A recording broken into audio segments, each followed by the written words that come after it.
Have you gone to the point of your life that you question everything? What I mean in everything is as in everything. Like if you turn of the stove before walking out in the kitchen. Let's all discover the answer, and if you will also experience questioning every existence.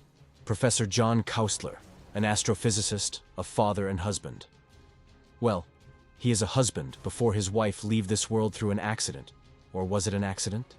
Because of his wife's passing, John drowned himself in sorrow and a sea of whiskey. He is so lost, devastated, and barely alive. But they have a child, and John needs to take care of him and survive the single parenthood. Our story will start in the year 1959 at William Dawes Elementary, located in Lexington, Massachusetts. Inside the classroom, the teacher is announcing who gets the best idea for their upcoming event, and it is Lucinda. The teacher shows to the student a time capsule. She asks the students to write how they imagine the future is. It is an activity where the students need to use their imagination and describe how the future looks like for them. Everyone is done and finished, but Lucinda is still writing, and she seems so serious about writing the number. And suddenly her teacher gets it from her. And they finally seal it into the hole, the time capsule that they made. In the present time, John and his son is having a good night time. They are watching the sky with a telescope, but his son doesn't seem interested about it, and it makes his son really sad, and he comforts his son, reminding him that they will be together forever. The next morning, in Massachusetts Institute of Technology, John, as a professor, is teaching his student. He is teaching about physics. John makes his student do an engaging discussion regarding their lesson for today, and the students become interested to it. One of the students asks him, what do he believe? And he says that he believes things just had happened. One of John's friends is walking with him around the campus. His friend asked him to meet a new girl. Well, our prof automatically declines it, but his friend really insisting. So he needs to be harsh on declining it. Suddenly he remembers about his son's ceremony today and rushed in there. In William Dawes Elementary, John saw his son performing with his classmates.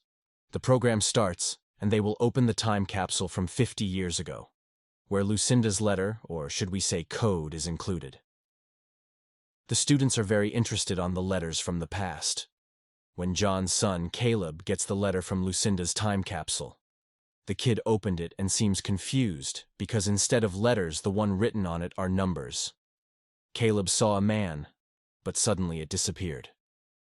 At home, John and Caleb is having a conversation.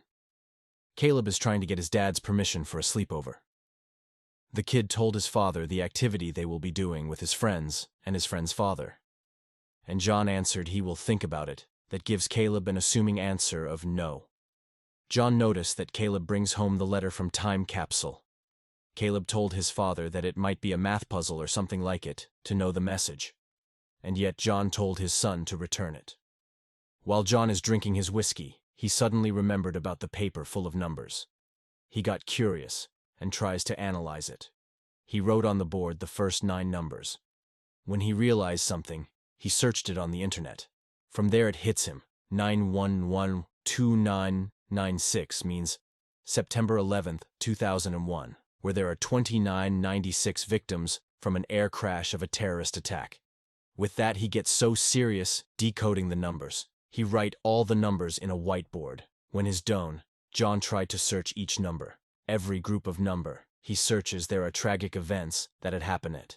Seems like the code is telling the dates it happened and how many people will be involved on these tragic events. He analyzes the dates that he already decoded, and when he passes through a certain group of number, he realizes something that makes him nervous.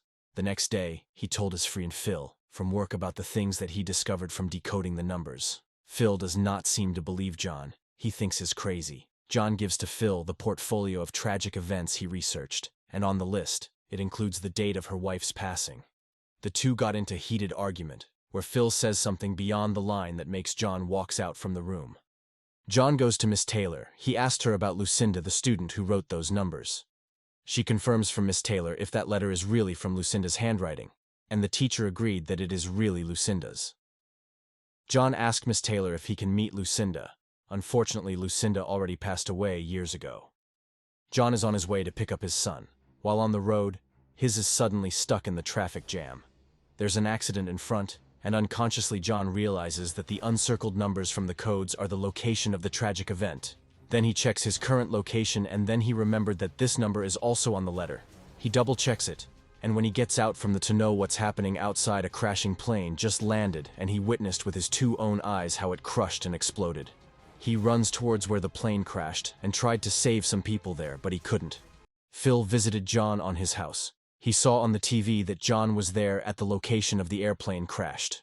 John told Phil about the uncircled numbers, that this is a GPS location of the events. Phil knows that this is unbelievable, but he still accompanies John and drink. On the other hand, Caleb is trying to sleep when he hears a strange noise like when he received the letter. When he woke up, he saw a man on his room. The man points at him and a strange light from his window comes. When he looked at his window, he saw a tragic event. Caleb shouted, "That makes John wake up." John rushed to Caleb's room and comforts him. He notices from the window a man. He tried to caught it, but no luck. In the next scene, John with Caleb goes to the address of Lucinda. They saw there two girls, and like an investigator they tailed where these two goes. It leads them to a museum, and John takes this chance to introduce himself to Diana. They started talking and having a good conversation about their life, when John, who doesn't know how to give a good conversation, suddenly admitted to Diana that they not meet by accident. He started talking about the letter and Lucinda and such. That makes Diana very angry and walks out to him with her daughter Abby. John went to next location of the next event base on the letter that he is decoding. He goes to a train station, looking for a suspicious person. He ran after him and the police ran after them. But John is wrong in his conclusion. The reason for a new set of deaths is from a discarded train crash. He was devastated and lost, even if he tried to stop it. Still, there's a lot of death and injuries. Seems like future is already predicted and it cannot be changed. When John and Caleb got home, they found Diana and Abby waiting for them. The four of them travels to the next location stated in the letter. While on the road, John told Diana what he could have done to save her when, if he only has this letter, way back. Diana feels sorry for John. She knows that, until now, it is still hard for John to accept everything happened to her wife. They've reached the location. It is a house inside the woods. The two adults enter the house while the kids are inside the car. This house belongs to Lucinda, that she willed to Diana. While roaming around the house, Diana tells to John their story.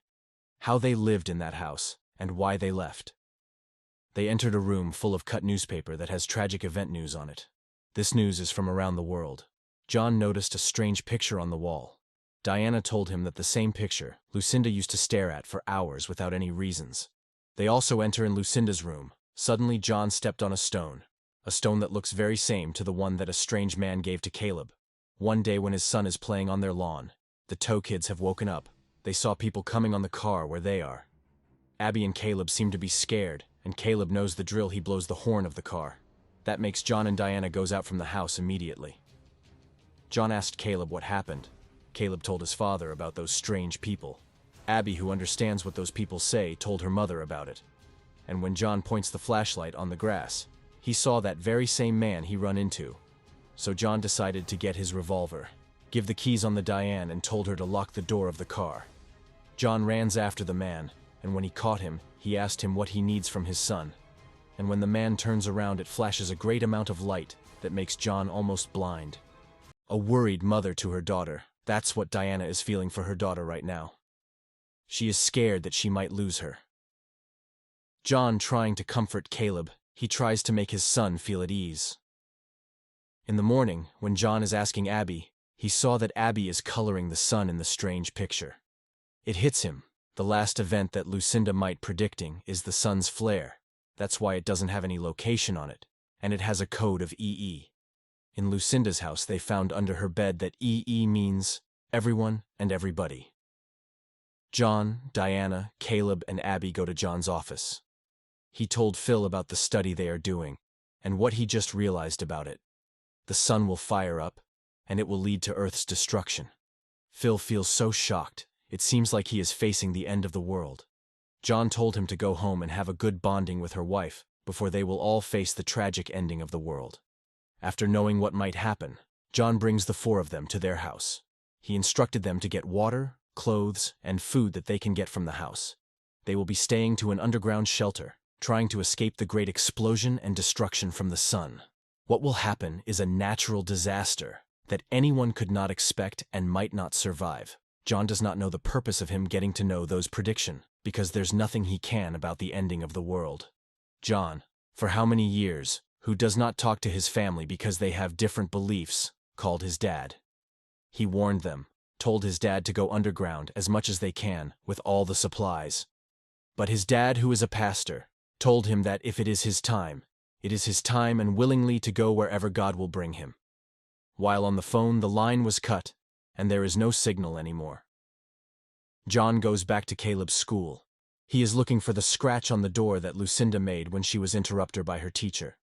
John realizes this when he saw Caleb writing the same thing, the numbers to be decoded, and when he interrupts him, he continues to scratch the table. John brings home the door and peel it off until he saw the number, which are the last coordinates that Lucinda made. When is done, he is so lost that he cannot find Diana and the kids in front of the house. He rushed to his car and tries to find them. Diana runs off with the kids. They stopped in a gas station. When Caleb tried to call his dad with a telephone nearby, Diana saw him and saw a very same stone again that made her worry. When she turns around, her car was being jacked by a person together with the children. She chases them, but Diana was hit by a track. And John, on the other hand, is looking for them like a wild lion. He found that Diana is involved in a car crash. He found her lifeless, and the medics stopped reviving her, announces her death at 12 midnight. He found the stone in Diana's hand. John rushed to Lucinda's house and found the trace of the car which he follows. And when he gets into that place, he saw Diana's car. John found the strange man as well as Caleb and Abby. The kids told him that this group mem is trying to protect them, and suddenly a UFO light comes out from the heavens, and the strange man told Caleb that only the chosen can go with them. From there, John realizes what is all about. Caleb and Abby were chosen to live in another life, while he will be left behind. At the end, after knowing everything, John made his biggest sacrifice, and that is to let go his son and face the truth.